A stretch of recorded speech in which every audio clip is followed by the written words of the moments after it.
السلام عليكم. اليوم جبت لكم واحد الوصفه ساهله ماهله. الا قلتوا لي الكيك والبسبوسه كيجيو زوينين، هذه كتغلبهم كاملين. وصفه بدون فرن، بدون دقيق، بدون سميد، بدون بيض، ساهله ماهله، كتجي معلكه، لذيذه وسريعه. في 10 دقائق هي وجدتيها في اخر لحظه. اش نقول لكم، واحد المذاقات اللي فيها واعرين بزاف. الوغ ما نطولش عليكم ونمشيو نبداو في المقادير وطريقة التحضير.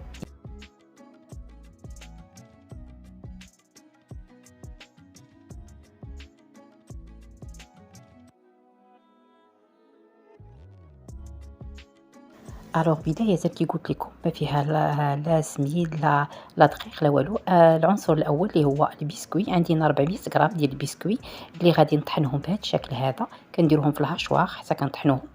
نفس الطريقة غادي نديروها الكاوكاو. أنا هاد الكاوكاو حمرته في الفرن مع شويه د الزيت. صافي كنطحنوه بنفس الطريقه. انا درت معاه معلقه ديال السكر باش طحنته ووصل ولا بهذا الشكل هذا.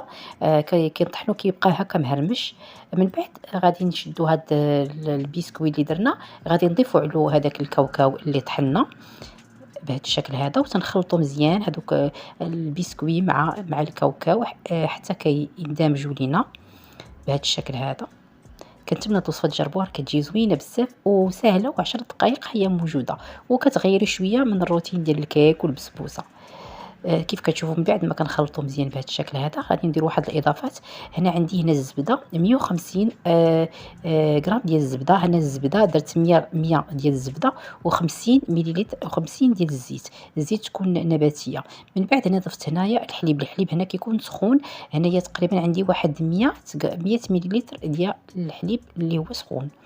صافي هنا كنبداو نخلطوا المقادير بهذا الشكل هذا. راه واخا كيبان لكم السوائل كثير، ولكن راه دغيا كتشربها البسكوي مع الكوك مع الكاوكاو عفوا، بهذا الشكل هذا. كيف كتشوفوا كنحصلوا على هذه النتيجه هذه. من بعد ما خلطناهم مزيان بهذا الشكل هذا، صافي هنا غادي نشدوه، هنا غادي نقسموهم على جوج كيف غادي تشوفوا، حيت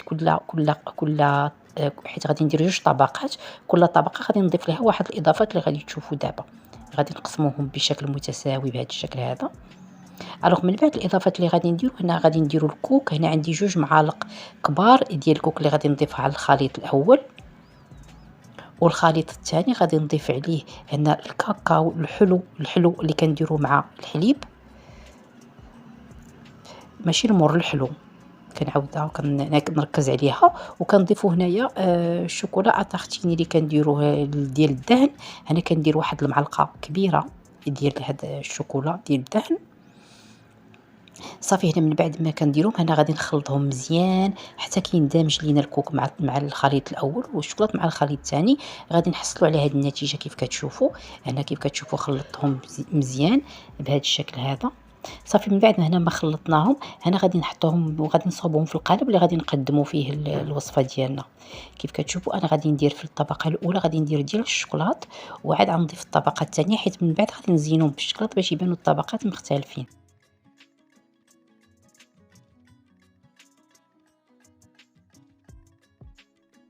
حتى كنوزعوه بهذا الشكل هذا كيف كتشوفوا. من بعد ما كنوزعوه كيف كتشوفوا كن نضغط عليه بهذا الشكل، وكندوز يديا باش كنتاكد بان ديك الطبقه متساويه اللي درنا الاولى. من بعد غادي نضيفوا ملي كنضغطوا كنوركوا حتى على الجوانب بهذا الشكل هذا. صافي هنا غادي نضيف الطبقه الثانيه اللي درناها اللي درنا هذيك الخليط اللي درنا عليه الكوك. صافي نفس الطريقه حتى هو غادي نوزعوا بشكل متساوي على هذيك الطبقه الاولى، وكنوركوا عليها كيف غادي تشوفوا، وكنقادوها مزيان حتى كتسطح لينا وكتقاد لينا مع الطبقه الاولى. صافي كيف كتشوفوا من بعد ما قاديتها كامله بهذا الشكل هذا، حتى هي نفس الطريقه غادي ندوز يديا باش كنتاكد بان هذيك الطبقه حتى هي مقاده مزيان. صافي هنايا كملنا هذوك الطبقات حتى حصلنا على هذه النتيجه. هنا من بعد غادي ندير عليهم الكاناش. هنا الكاناش اللي درت انا ديال الشوكولا، كندير الشوكولا كندير عليها شويه الحليب وكندوبها سوا باماغي ولا كنديروها في الميكرووند.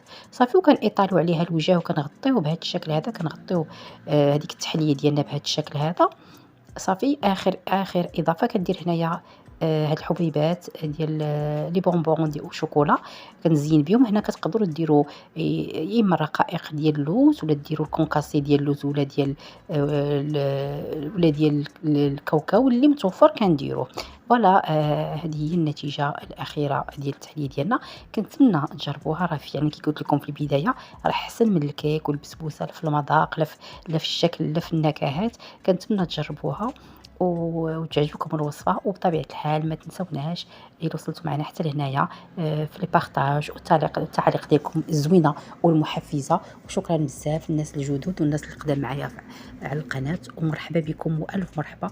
وكنتمنى ما نكونش ثقيله على قلوبكم، ونخليكم في رعايه الله، ونتلاقاو في وصفات مقبله مع وصفات المتنوعه. وخليتكم في رعايه الله، وبسلام عليكم.